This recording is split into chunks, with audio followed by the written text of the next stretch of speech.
Tell me if you've heard of this film before. A sequel that completely misses on what works with the original so hard that it makes you question if you liked even anything about the original film. Yeah, me too. Well, go on. Move aside, Joker. Come on. We don't have much room here. Come on.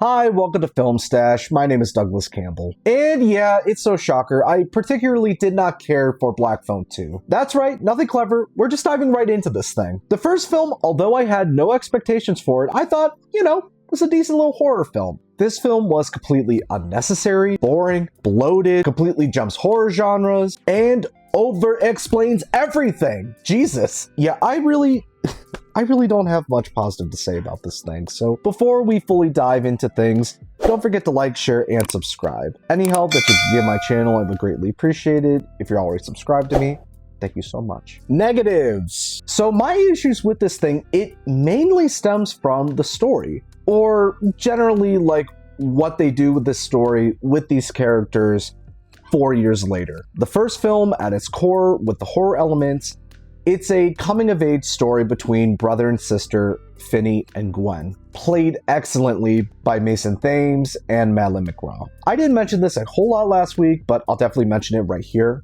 One of the things that I liked about the original film is that it covered the subject of abuse. I think in a pretty subtle way, it talked about it and how the perpetrators, they wear different masks. And you see the parallels of it with their father, you see with the grabber. Like, it was really subtle. Some of the dialogue, of course, super clunky, but I think that what they covered, it was handled pretty well. And even though, like, I wasn't sure what they would do with the sequel because, the grabber's dead, the angle that they decided to move forward with was how one handles PTSD, which I thought was an interesting direction to go. And considering like what happens in the original film, it only could have worked if the perspective was exclusively through Finney. You have this troubled young man who's trying to piece his life together after that horrible incident of the first film. And so that shit sticks with you. And so in a subtle way, the only way I think they could have handled it is if like the phone keeps ringing. Only for Finney, but on the other side is the grabber, and only he can interpret this. Like, when they started doing that at the beginning, that's where I thought things were gonna go. It's sort of an updated iteration of what they did on A Nightmare on Elm Street. It's a fear that only has happened to you, and not anyone else is gonna have this experience. And so the only way you can truly defeat this evil, you don't run away from it, you accept that this terrible thing has happened to you. And it won't be immediate, but eventually over time, you do learn to kind of live with this terrible thing that's happened. And you eventually turn your back on it, no longer giving the power to this terrible thing. And I thought that's kind of cool. However, they just go full Elm Street. They turn the grabber into Freddy Krueger. Even though they never met, the grabber is haunting Gwen in her dreams. Come here. But the big twist of it all, if he kills someone in Gwen's dream that plays out in real time, they die in real life. Holy shit. Okay, you're actually just ripping off Nightmare on Elm Street now. Like, there's nothing to it. You're ripping off Nightmare on Elm Street. And not only are you ripping off A Nightmare on Elm Street,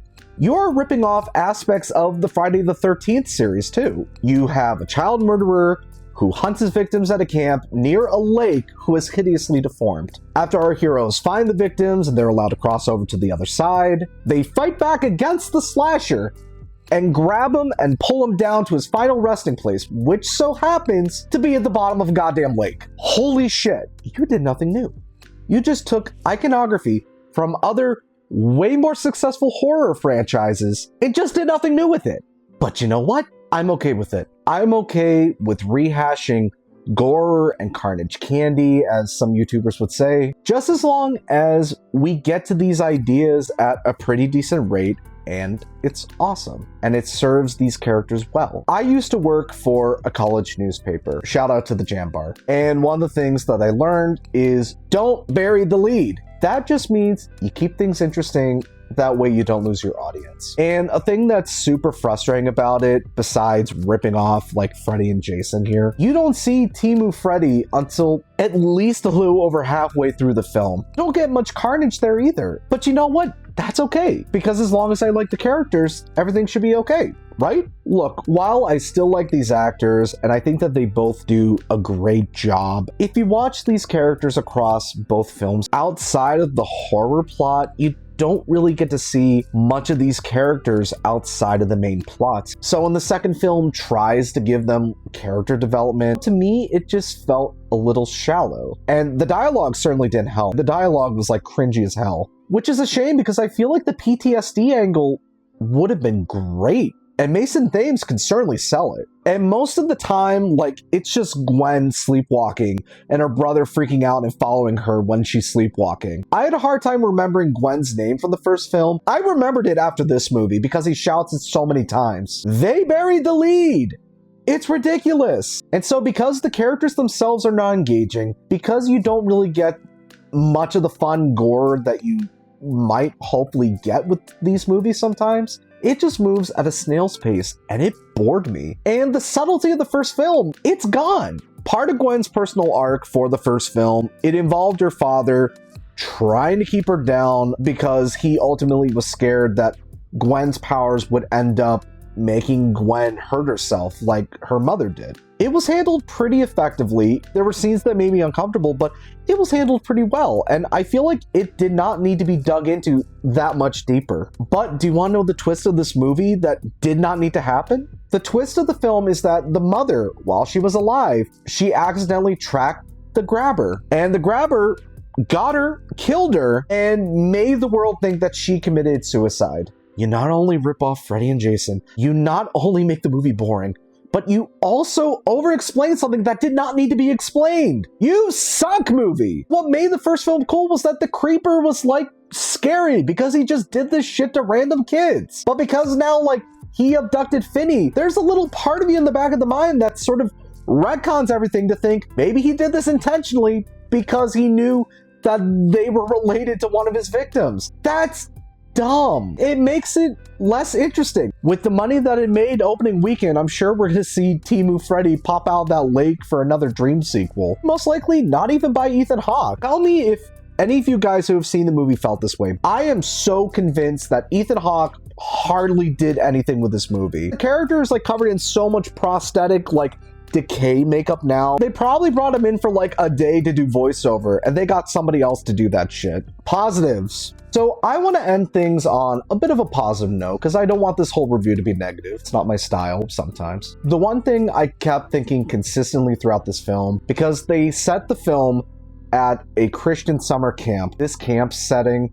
like in the middle of the woods, it was so gorgeous. The scenery was beautiful, but at the same time, like, it was isolated, especially with a snowstorm, that made it perfect for a horror slasher. I just kept thinking whenever I was bored with this movie, like, dude, a Friday the 13th series is coming out, but I would love if they had, like, Jason pop around and kill people during, like, a winter camp. Like, that scenery and the creativity you could do with the kills, like, I think that would be, like, so cool. Like, I know there's, like, fan films online, but I would love to see that happen in real life, especially with Jason starting to come back within media, like, really soon. And I will give this up for Scott Derrickson. I think the dream sequences that he did do, I think how he directed them, he did sort of like the same gimmick that I did with the first film, where it was done like in 70s raw, grainy, disgusting looking film. I think it was really effectively done here. Overall, this film, it was very disappointing. It's not the worst film I've ever seen, but this is like